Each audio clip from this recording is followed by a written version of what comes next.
अब बात world tourist destination Manali की स्वास्थ्य सेवाओं की। जी पंजाब, हरियाणा, हिमाचल की टीम ने मनाली के सबसे बड़े सरकारी अस्पताल का जायजा लिया। 100 बेडेड इस अस्पताल की जमीनी हकीकत चौंकाने वाली दिखी।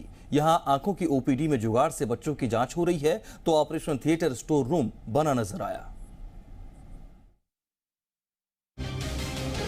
मनाली हिमाचल प्रदेश का प्रमुख पर्यटक स्थल है, जहां दुनिया भर से सैलानी घूमने आते हैं।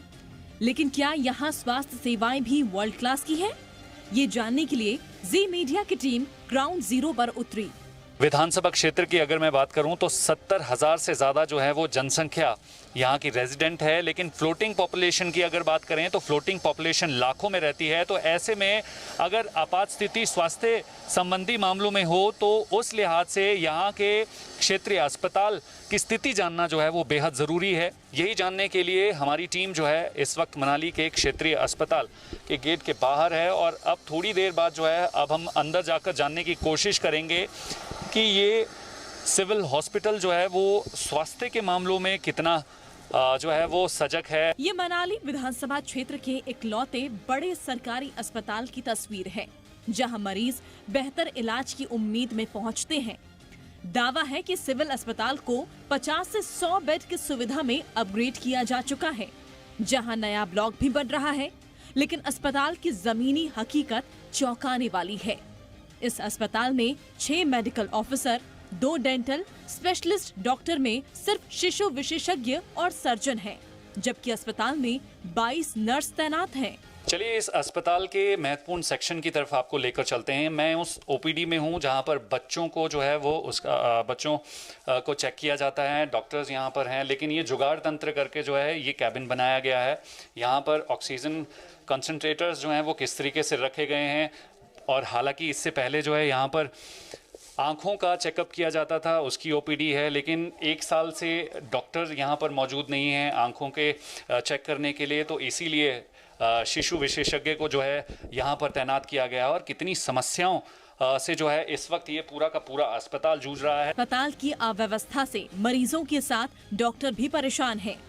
आप खुद ही सुनिए, यहाँ तैनात डॉक्टरों को किन परेशानियों से गुजरना पड़ता है।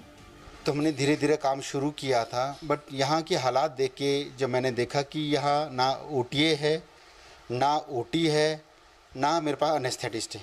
1 महीने से ऊपर होने को आया है मेरे पास, मैं कुछ करने लायक ही नहीं हूँ। आज ओपीडी में बैठता हूँ, ओपीडी में क्या मैं दवाइयाँ लिख रहा हूँ सर्दी जुकाम के लिए।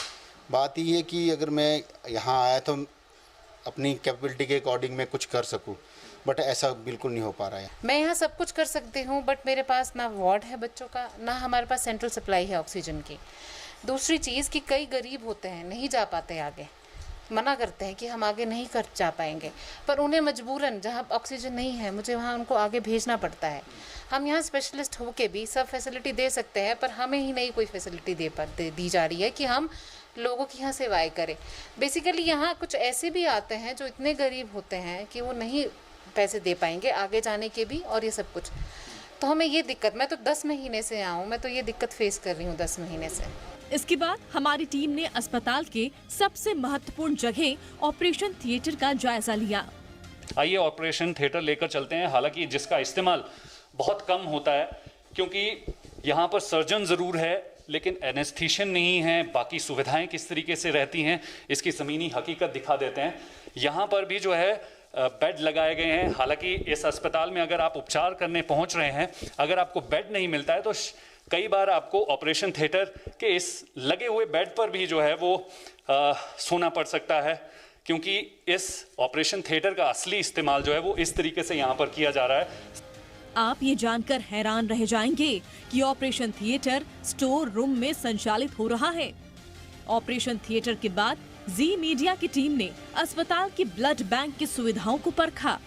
यहाँ तैनात स्टाफ भी सुविधाओं की कमी से परेशान नजर आए।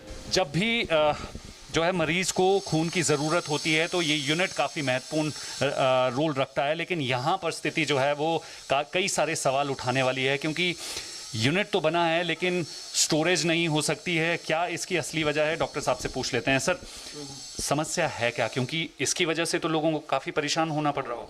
परेशानी तो हो रही है सर। वो रीज़न ये है कि ब्लड स्टोरेज यूनिट हमारे पास है, इक्विपमेंट्स हमारे पास है, डीप फ्रीजर हमारे पास है, रीज़न ये है कि यहाँ पे हमारे पास जो लैब टेक्नीशियन है वो एक ही है, और एक ही लैब टेक्नीशियन जो है वो इतने सारे काम को संभाल नहीं पाता, क्योंकि ब्लड स्टोरेज यूनिट के लिए हमारे पास एक लैब टेक्नीशियन चाहिए जो एक्सक्लूसिव इसी काम को करे। आधे अधूरे इलाज और डॉक्टर की कमी से यहाँ पहुँच रहे मरीज बेहद परेशान हैं और हालात में जल्द सुधार की उम्मीद कर रहे हैं। पे मनाली में टूरिस्ट बहुत ज़्यादा है, सरकारी अस्पताल में इतना सुविधा है ही नहीं, इसलिए हम प्राइवेट में ज़्यादा कॉस्टली हो पा रहा है, इसलिए हम कहाँ जाएं और किसके पास जाएं, इसलिए हम लोगों को अब कोई सुविधा नहीं मिल रहा सरकारी अस्पताल में, हमें सुविधा चाहिए था। सर वहाँ पे डॉक्टर्स नहीं है, वहाँ पे मतलब जो गरीब लोग हैं उनकी इलाज नहीं हो पाती वहाँ पे, मतलब प्राइवेट पे जाते लोग और टूरिस्ट वगैरह भी ज़्यादा आते तो परेशानी है। हाँ जी, ठीक होना चाहिए सर। हिमाचल सरकार में मंत्री की विधानसभा के अस्पताल की हालत खस्ता है, जिस पर अस्पताल के एसएमओ का तर्क है कि कुछ कमियों को पूरा कर लिया गया है, बाकी समस्याओं को भी जल्द ही दूर कर लिया जाएगा। बट एट प्रेजेंट ये 50 बेडेड हॉस्पिटल के तौर पे ये काम हो रहा है, ठीक है, और जो 100 बेडेड का जो घोषणा हुई है उसका अभी इंफ्रास्ट्रक्चर से रिलेटेड बिल्डिंग का काम होना है। और एट प्रेजेंट जैसे आपने पूछा कि सुविधा इस हॉस्पिटल में अभी क्या क्या आई है, तो अभी यहाँ पे हमारे पास स्टाफ नर्सिस की फुल पोस्ट हो चुकी हैं, डॉक्टर्स इसमें आ चुके हैं, जिसमें हमारे सीनियर क्या नाम जो सर्जन्स हैं, एक सर्जन आए हैं, एक बच्चों के स्पेशलिस्ट डॉक्टर आए हैं और बाकी MBBS डॉक्टर्स आए हुए हैं 3। तो जो सर्जन है उनको असिस्ट करने के लिए एक एनेस्थीसिया की डॉक्टर की जरूरत होती है, जो हमारे हॉस्पिटल में अभी तक नहीं आए हुए हैं। मनाली के सबसे बड़े सरकारी अस्पताल में सुविधाओं का अभाव नजर आ रहा है। उम्मीद की जानी चाहिए कि बेहतर और सस्ते इलाज की उम्मीद के लिए अस्पताल पहुंचने वाले मरीजों की शिकायतों का जल्द समाधान हो, ताकि अंतर्राष्ट्रीय पर्यटन स्थल मनाली की चर्चा स्वास्थ्य सेवाओं के लिए भी हो। सर्जन है लेकिन एनेस्थेशियन नहीं है, मशीनें हैं लेकिन रेडियोलॉजिस्ट नहीं है, तो ऐसे में यहाँ पर पहुँचने वाला मरीज जो है वो अधूरी स्वास्थ्य सुविधाएं लेकर जो है वो प्राइवेट अस्पतालों की तरफ रुख कर रहा है, जिससे उन्हें महंगे खर्च के साथ साथ परेशानी का सामना उठाना पड़ रहा है। कैमरा पर्सन प्रेम ठाकुर के साथ संदीप सिंह, जी मीडिया मनाली।